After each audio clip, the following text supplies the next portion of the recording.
নিজেই পরীক্ষা করুন আপনার কোনো জিন বা জাদুর সমস্যা আছে কিনা। কবিরাজের কাছে যাওয়ার দরকার নেই, আপনি ঘরে বসেই পরীক্ষা করতে পারবেন। কোরআনুল কারীমের ভিতরে আল্লাহ তাআলা সব কিছু দিয়েছেন। আল্লাহ পাক রব্বুল আলামিনের শক্তি হচ্ছে সকল কিছুর থেকে বড়। সুতরাং জিন জাতি এরপরে মানুষ জাতি আপনাকে কোনো ক্ষতি করতে পারবে না যদি আপনি কোরআনের ছায়াতলে চলে আসতে পারেন। আপনি ঘরে বসেই পরীক্ষা করতে পারবেন কেউ আপনাকে জাদু করেছে কিনা, অথবা কোনো জিন আপনাকে আক্রমণ করেছে কিনা। কোনো কবিরাজের কাছে যাবেন না, কেননা কবিরাজরা আপনার কোনো সমস্যা না থাকলেও জিন একটা চালান করে দিয়ে আপনাকে বিপদে ফেলতে পারে আপনার কাছ থেকে টাকা খাওয়ার জন্য। এজন্য অবশ্যই আপনি ঘরে বসে পরীক্ষা করবেন কেউ আপনাকে ব্ল্যাক ম্যাজিক অথবা জাদুটোনা করেছে কিনা। খুবই সহজ এবং সুন্দর একটি আমলের কথা বলবো। আমাদের অনেক সময় কি কি লক্ষণ দেখলে বুঝবেন যে আপনার উপরে কেউ জাদু করেছে কিনা অথবা জিনের সমস্যা আছে কিনা। আপনি বারবার অসুস্থ হয়ে যাচ্ছেন, কোনো রিপোর্ট পাওয়া যাচ্ছে না, ডক্টররা কোনো রিপোর্ট দেখাতে পারতেছে না, কিন্তু আপনি অসুস্থ। আবার অনেক সময় দেখা যাচ্ছে যে বাবা সন্তানকে দেখতে পারে না, সন্তান বাবাকে দেখতে পারে না, স্বামী স্ত্রীর ভিতরে ঝগড়া, বিয়ে বন্ধ হয়ে আছে, ব্যবসায় উন্নতি হচ্ছে না, এগুলো সব হচ্ছে ব্ল্যাক ম্যাজিকের লক্ষণ। সুতরাং আপনি নিজে ঘরে বসেই আপনি আমল করে দেখবেন যে আপনার উপরে জাদু করেছে কিনা। একেবারে সহজ আমল। প্রথমেই আপনাকে ওযু করতে হবে। পবিত্রতা অর্জন করা ছাড়া কোনো আমলে কিন্তু কাজ হবে না। পবিত্রতা অর্জন করে তারপর আমলটা করতে বসবেন। এবং 1 নম্বর শর্ত হচ্ছে আপনার তেলাওয়াত শুদ্ধ থাকতে হবে। কোরআনুল কারীমের তেলাওয়াত যদি অশুদ্ধ হয় তাহলে কিন্তু কোন আমলে কাজ হবে না। এবং নামাজের ভিতরে যে আমরা তেলাওয়াত করি, নামাজ ভাঙার 1 নম্বর কারণ হচ্ছে নামাজে অশুদ্ধ পড়া। এজন্য তেলাওয়াতটা সুন্দর করে পড়তে হবে, শুদ্ধ করে পড়তে হবে। যদি আপনি পড়তে না পারেন কাউকে এনে তার মাধ্যমে পড়াবেন। ইনশাআল্লাহ আল্লাহ পাক রব্বুল আলামিন আমলের মাধ্যমে আপনাকে বুঝিয়ে দিবেন আপনাকে কেউ ব্ল্যাক ম্যাজিক করেছে কিনা। ওযু করে সুন্দর করে ওযু করে আপনি বসবেন। বসে এরপরে আপনি 3 বার দুরূদ শরীফ পড়বেন, 3 বার ইস্তেগফার পড়বেন। দুরুদের ভিতরে সর্বশ্রেষ্ঠ দুরুদ হচ্ছে দুরুদ ইব্রাহিম, যেটা আমরা নামাজের ভিতরে পড়ি। এই দুরুদ পড়বেন 3 বার।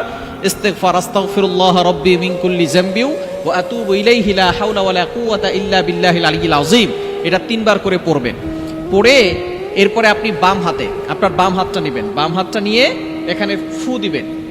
ফু দেওয়ার পরে এরপরে বিসমিল্লাহ সহ সূরা ফাতিহা 7 বার পড়বেন।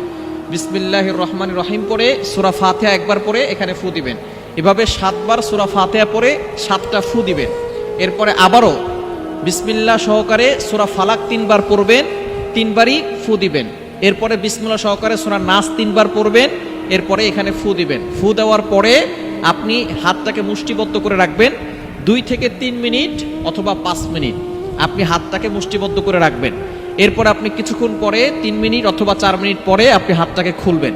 খোলার পরে যদি সেখান থেকে কোনো শুটকি অথবা পচা মাছের গন্ধ আসে তাহলে মনে করবেন যে কোনো জিন আপনাকে ক্ষতি করার চেষ্টা করতেছে, জিন আপনাকে আসর করেছে।